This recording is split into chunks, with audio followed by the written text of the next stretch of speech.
یہ جو سارا بیانیے ہیں پیرل لائنز پہ چل رہے ہیں, متوازی لائنز پہ چل رہے ہیں, کچھ میڈیا میں کچھ عناصر کا ہے, کچھ سیاسی پیپلز پارٹی کی طرف سے ہے, نون لیگ کی طرف سے ایک سخت بیانیہ ہے, تو اس کا ایک اثر ہوتا ہے عدلیہ پہ.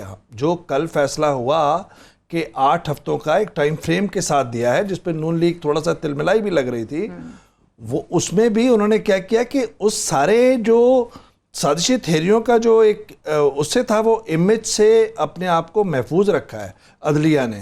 تو عدلیہ پہ بھی ظاہری بات ہے کہ اثر انداز ہوتا ہے, اور وہ سمجھتے ہیں کہ ادارے پر وہ اثر انداز نہیں ہونے چاہیے. جو پروپیگنڈا یا کسی ایک سیاسی بیانیہ ہے وہ ان کے فیصلوں پہ کہیں ریفلیکٹ کرے. میں سمجھتا ہوں کہ ہر ایک کو ذمہ داری سے کا ثبوت دینا چاہیے, کیونکہ پولرائز معاشرہ ہے, پولرائز سوسائٹی ہے, انٹالرنٹ معاشرہ ہے, عدم برداشت ہے. جو کہہ رہا ہوں میں, وہ کہہ رہا ہوں وہی سچ ہے, باقی جو بھی کچھ کہہ رہا ہے وہ جھوٹ ہے. تو اس کے اندر عدلیہ, میڈیا, سب پہ بہت زیادہ ذمہ داری ہے. بالکل, سب پہ ذمہ داری عائد ہوتی ہے. ہارون صاحب, آج حکومت ایک اس میں تو کامیاب نظر آتی ہے کہ تاجر جو ہڑتال کر رہے تھے تو وہ ختم کرانے میں ضرور مذاکرات کے ذریعے ان کی کامیابی نظر آئی, لیکن معاملہ جو شرائط تھیں اس میں اور جو اس معاہدے میں ذکر کیا جاتا ہے اس میں شناختی کارڈ کے جو شرط تھی اس کو ڈیلے کر دیا گیا, موخر کر دیا گیا ہے. وہ فارسی میں کہتے ہیں کہ ہر کے دانا کنند ناداں لیک بادز خرابی بسیار. جو کچھ دانا کرتے ہیں وہی نادان کرتے ہیں, لیکن خرابی کے بعد. یہ معاہدہ 1 مہینہ پہلے ہو سکتا تھا, کم از کم 1 ہفتہ پہلے تو ہو سکتا تھا. حکومت کو بہت سے فرنٹ نہیں کھولنے چاہیے, اور مجھے ایسا لگتا ہے, معلومات تو نہیں ہیں کہ وہ ان کے شامل ہونے کے بعد, اب ایسا بھی ذکر کر رہے تھے, جہانگیر ترین کے آنے کے بعد یہ ممکن ہو سکا, اس لیے کہ وہ ایک پریکٹیکل آدمی ہے, وہ جہاں کہیں ہو وہ کوشش تو کم از کم کرتا ہے.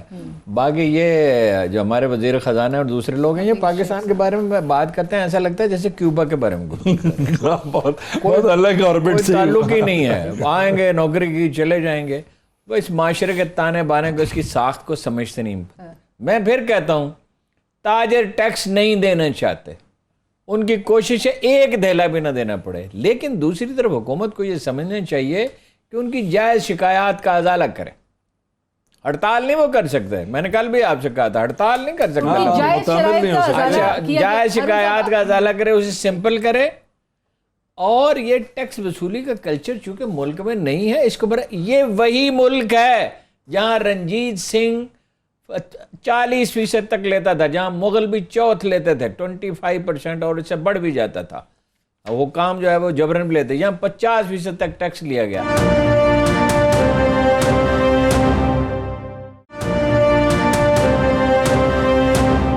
Welcome back after break. Break سے پہلے ہارون صاحب جو بات ہوئی تھی تاجروں کے ساتھ جو معاہدہ ہوا ہے, 50 سے 60% انڈاکیومنٹڈ اکانومی ہے. حکومت کی نیت پہ اگرچہ شک نہیں کیا جا سکتا, لیکن سمت آپ سمجھتے ہیں کہ درست ہے اور ڈاکیومنٹیشن کی طرف نہیں جی, وہ سمت کیا, کوئی لائے عمل موجود ہی نہیں ہے.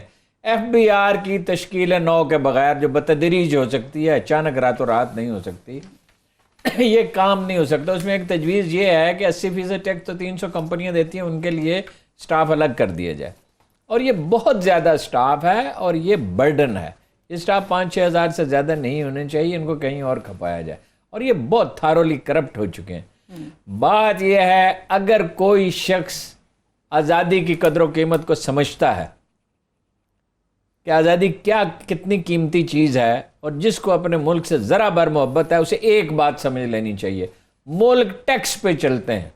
ٹیکس ہے تو ملک کا دفاع ہم کریں. یہ ریل گاڑی چل رہی ہے, یہ پولیس موجود ہے, یہ عدالتیں موجود ہیں, جیسی بھی ہیں جنہیں بہتر بنایا جا سکتا ہے.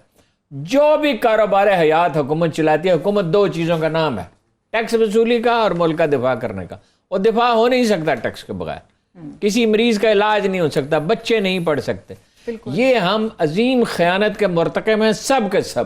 جو آدمی 1 روپیہ بھی بچاتا ہے وہ ملک سے بے وفائی کرتا ہے. یہی وفا ہوتی ہے, حب وطن یہی ہے.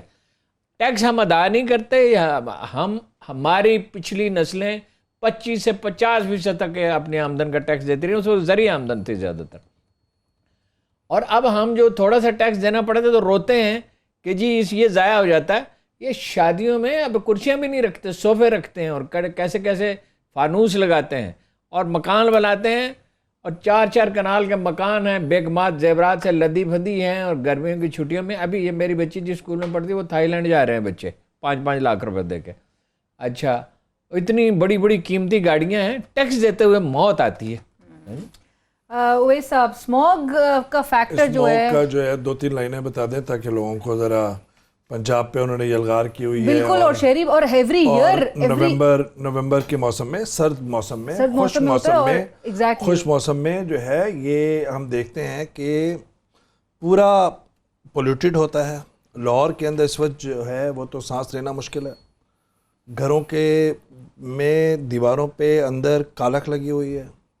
پھر جس طرح شنگھائی کے اندر جو بہت پولوشن ہوتا تھا، اسموگ کا بہت زیادہ وہاں پہ اثر رہتا تھا، تو میں جب دیکھا تھا کہ وہاں پہ وہ اس ماسک لگاتے تھے، تو اب بڑے عام آپ دیکھ رہے ہیں کہ لگے ہوئے ہیں.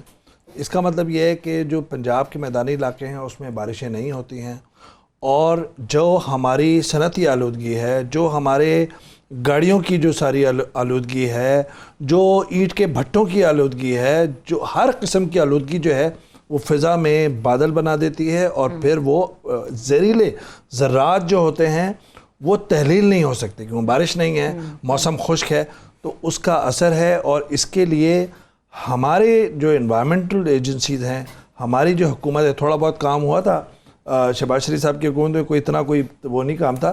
اس میں آگہی کی مسئلہ ہے ہم سب لوگوں کا. جب ہم لوگ ہی نہیں کر سکتے تو پھر یہ ہر نومبر میں، ہر دسمبر کے اندر ہم اسی کا مرثیہ پڑھنا پڑتا ہے. ہارون صاحب کیا وجوہات سمجھتے ہیں آپ کی یہ ہر سال ہمیں؟ نہیں وجوہات اس میں سب سروے ہو چکے ہیں. 50% پولوشن جو ہے وہ گاڑیوں، موٹر سے، ہر طرح کی گاڑیوں، موٹر سائیکلوں، بسوں، کاروں کی وجہ سے ہے، بھٹوں کی وجہ سے ہے، فیکٹریوں کی وجہ سے ہے. 2000 اس شہر میں پولوشن میں اضافہ کرنے میں شہباز شریف خاندان کے اقتدار کا بہت دخل ہے. مشرف دور میں بھی کوئی کام نہیں ہوا. اگر آپ عصر کے وقت لاہور کے ایئرپورٹ پہ اتریں جب سورج ڈوب رہا ہو تو لاہور ایک گرد و غبار کا گولہ نظر آتا ہے. یہ بات 20-30 سال سے پوائنٹ آؤٹ ہو رہی ہے. گیلپ کے ایک سروے میں شہریوں نے اسے ملک کا دوسرا سب سے سنگین مسئلہ قرار دیا تھا. لیکن کام کرنے سے ہوتا ہے. لندن میں حالت یہ تھی کہ جب لوگ چھتوں کی، وہ کاروں کی چھتیں کالی ہو جاتی تھیں. پھر انہوں نے جب یہ فیصلہ کیا، اور کوئلہ جلتا تھا لندن میں، سرد موسم ہوتا ہے، جب فیصلہ کیا تو جو سخت فیصلے کی اس میں سے کہ ایک درخت آپ کاٹ نہیں سکتے. چیزوں کو فائٹ، دنیا بدل گئی ہے. اینٹوں کے بھٹے نہیں چل سکتے، خراب گاڑی سڑک پہ نہیں چل سکتی. میں پچھلے سال شنگھائی گیا تھا. ہر 1 کلومیٹر کے فاصلے پر، ہر 1 کلومیٹر کے فاصلے پر پارک ہے جو چھوٹا سا ہو، اس کمرے جتنا ہو، اس سے ذرا سا بڑا ہو. اور جناب اتنی ہوا صاف تھی کہ سڑکوں کو گھومتے ہوئے احساس نہیں ہوتا تھا، پیکنگ میں بھی، کہ آپ شہر میں پھر رہے ہیں. بلکہ وہ داخل ہوتے ہی پہلا فکر جو میری زبان سے نکلا یہ تھا کہ باغ میں بازار ہے. اتنے درخت لگا دیے. اربن پلانٹیشن کے سوائے اس کا کوئی حل نہیں ہے. ایک تو یہ روکنا پولوشن کو، دوسرا اربن پلانٹیشن. اگر یہ کرنا چاہیں تو اس کے راستے موجود ہیں، ٹھیک ہے، مگر کام تو کرنے سے ہوتا ہے نا. دمے کا مرض پھیل رہا ہے، پھیپھڑے مجروح ہو رہے ہیں، کینسر تک کا اس میں اندیشہ ہوتا ہے. بھائی تازہ ہوا اور صاف پانی اللہ کی سب سے بڑی نعمت ہے. ہوا کو ہم نے آلودہ کر دیا، اور 6 سے 7 کروڑ پاکستانی آرسینک والا پانی پیتے ہیں. پانی کو آلودہ کر دیا. او بھائی معاشی ترقی اپنی جگہ بہت اہم مسئلہ ہے، لا اینڈ آرڈر بھی اپنی جگہ. جس ہوا آپ کیسے جب گاؤں میں جاتے ہیں یا کسی پہاڑی مقام پہ جاتے ہیں تو کتنی بے حد مسرت کا اور ریلیف کا آپ کو احساس کیوں ہوتا ہے؟ اس لیے کہ ہوا صاف ہے. آپ کے علاقے میں جہاں سے آپ کا تعلق ہے، پانی کو، چشمے کو آلودہ کرنے پر صدیوں تک یہ رواج قائم رہا کہ ملک بدر کر دیا جاتا تو اس آدمی کو جو چشمے کو آلودہ کرے. صاف پانی اور صاف ہوا اللہ کی بڑی نعمتیں ہیں، فراوانی سے اس نے بخشی ہیں. اور انسانوں نے کیا کیا کہ سب جنگل کاٹ کے جلا دیے اور جناب ہوا کو آلودہ کر دیا. تو وہ اس نے کہا تھا، چیف سیٹر نے ایک امریکی صدر کو خط میں لکھا تھا کہ جب جنگلوں کی مقدس خاموشی آوازوں سے بھر جائے گی تو سکھ کہاں رہے گا. یہ انڈسٹریلائزیشن آج کی جدید دور کے تقاضے ہیں، مگر بھائی اس کا سسٹمز بھی ہیں. بالکل. بھٹا جو ہے وہ نہیں چل سکتا. اب ریپلیس اسے ہونا چاہیے، ہونا گریجولی آپ کہہ رہے ہیں بالکل urban چاہیے کہ وہ plantation آپ یہ دیکھیں 80 لاکھ روپے کی ایک مشین آتی ہے جو یہ بلاکس بناتی ہے جس سے مکان بنا سکتے ہیں آپ، اس کی قیمت بھی زیادہ نہیں ہے، وہ آسانی سے بھی بنتے ہیں، ان سے پولوشن بھی نہیں پھیلتی. بالکل. اور دیگر ممالک دنیا بھر میں ممالک کی مثالیں ساری موجود دنیا ہیں میں جس طرح سے لوگ کو convert دنیا میں تو پیٹرول والی گاڑی جس طرح ایک بالکل مثال دی تھی نا کہ جو خاموش جنگل، تو جو ہماری صحافت کی دنیا ہے اس میں ایک خاموش آواز ہو رہی ہے، اور وہ ہے نیوز لائن میگزین، جو 3 دہائیوں 30 برس کے بعد یہ میگزین جو ہے انہوں نے اعلان کیا ہے. ان کی ایڈیٹر ریحانہ حکیم کا نوٹ انہوں نے کیا ہے کہ جی just to let all the wonderful and supportive people who were part of Newsline journey and experience that began with its first issue on July 1st, 1989, that Newsline will be ending its memorable and eventful journey on November 30th. یہ اتنا میری یادیں news line کی magazine کی یادیں سے 1991 سے ہیں. کلفٹن کراچی میں 2-3 کمروں کے اوپر محیط یہ ان کا آفس تھا، 3-4 کمپیوٹرز، نہ کوئی گارڈز نہ کچھ، اور حکومت کو بھی انہوں نے آڑے ہاتھوں لیا ہوا، مافیاز کو آڑے ہاتھوں لیا ہوا. قداور صحافتی شخصیات رضیہ بھٹی صاحبہ جو آئیکونک فگر تھی، مرحومہ، 1995 میں ان کی ڈیتھ ہو گئی. بہت کچھ سیکھا، اور انہوں نے ہیرلڈ میگزین سے احتجاجاً ضیاء الحق کے دور میں، سیاہ دور میں انہوں نے استعفیٰ دیا تھا. پھر ان کے ساتھ صحافی ملے، سائرہ ارشاد، ریحانہ حکیم، زاہد حسین، اور انہوں نے اپنے پروویڈنٹ اور گریجویٹی فنڈ سے یہ ایک وینچر کیا. تو صحافیوں کا ایک خالصتاً اپنا پروجیکٹ، اور کمال کی جو بہادری اور بولڈنس میں نے رضیہ بھٹی صاحبہ سے سیکھی، وہ میں سمجھتا ہوں کہ میری زندگی کا اثاثہ ہے. ان سے جو ضیاء الحق کے دور میں ان سے کہا کہ آپ جو ہے پازیٹیو امیج دیں، انہوں نے کہا کہ پازیٹیو کوریج دیں. انہوں نے کہا ہمارا کام پازیٹیو یا نیگیٹو کوریج کا نہیں ہے، ہمارا کام آبجیکٹیو کوریج کا ہے. اسی وجہ سے جو مجھے یاد ہے، اور مجھے بڑا دکھ ہو رہا ہے، دھچکا ہو رہا ہے، یہاں پر میرے جو دوست بنے، محمد حنیف نامور لکھاری، وہ یہیں پہ ان سے دوستی ہوئی، زاہد حسین سے، نفیسہ شاہ، پھر حسن مجتبیٰ، یہ سارے جتنے بھی لکھاری تھے ان کے ساتھ دوستیاں بنی، زندگی بھر کی دوستیاں بنی. اور اس کے بعد فائنینشیل کرائسس کی وجہ سے ہمیں پتہ ہے پوری دنیا کے اندر پرنٹ جو ہے جرنلزم اس کو دھچکا پہنچا ہے، لیکن اس سے افسوس بھی ہوا ہے. اور لیکن وہ حسین یادیں جو ہیں وہ زندگی بھر ساتھ رہیں گی. کس بہادری سے اس میگزین نے اور ان کی ٹیم ممبرز نے اور ہم نے اس میں کام کیا ہے. ہارون صاحب، پرنٹ جرنلزم کا اگلے مزید سالوں میں، اور جس طرح سے ابھی کچھ عرصے پہلے جب معاشرے میں تعلیم ترجیح نہ ہو، لرننگ ترجیح نہ ہو. ایک لکشمی چوک میں کڑھائی گوشت کی دکان ہوتی تھی 1970 میں. 1971 کے بعد جو اسکیپزم کا رویہ ہمارے ہاں پروان چڑھا، وہ اتنی تیزی سے، لاہور کی آبادی بھی اگرچہ بڑی، ریسٹورنٹس کا تناسب اتنا بڑھ گیا اور لوگ کھانے پینے کی طرف اتنے مائل ہو گئے. اب سوشل میڈیا ہے اور ٹیلی ویژن ہے، اور ٹیلی ویژن کے 60 چینل آپ کھنگال لیں تو شاید ہی کسی پہ کام کی کوئی بات ہو رہی ہوتی ہے، ورنہ وہ جو خبریں اور سطحی خبریں، اور کوئی ڈھنگ کا تجزیہ نہیں، اور تماشا ایک دوسرے کی تردید اور تحقیر اور بدتمیزی. یہ اس میں یہ جو حرف مطبوعہ ہے، اس کی اہمیت بھی ہمیشہ رہے گی، اس کی تقدیس بھی ہمیشہ. میں آپ کو خود نیوز لائن سے متعلق اپنا ایک واقعہ بتاتا ہوں. میں اسے ایک بہت ہی اہم، مطلب ایک بڑی توجہ سے پڑھتا تھا اور مدتوں پڑھتا رہا. ایک دن رات کو کسی نے میرا دروازہ کھٹکھٹایا اور مجھے ایک میگزین دیا. تو میں نے حیران ہوا کہ آدھی رات کو یہ آدمی کیا لینے کے لیے آیا. ہمارے پڑوسی تھے.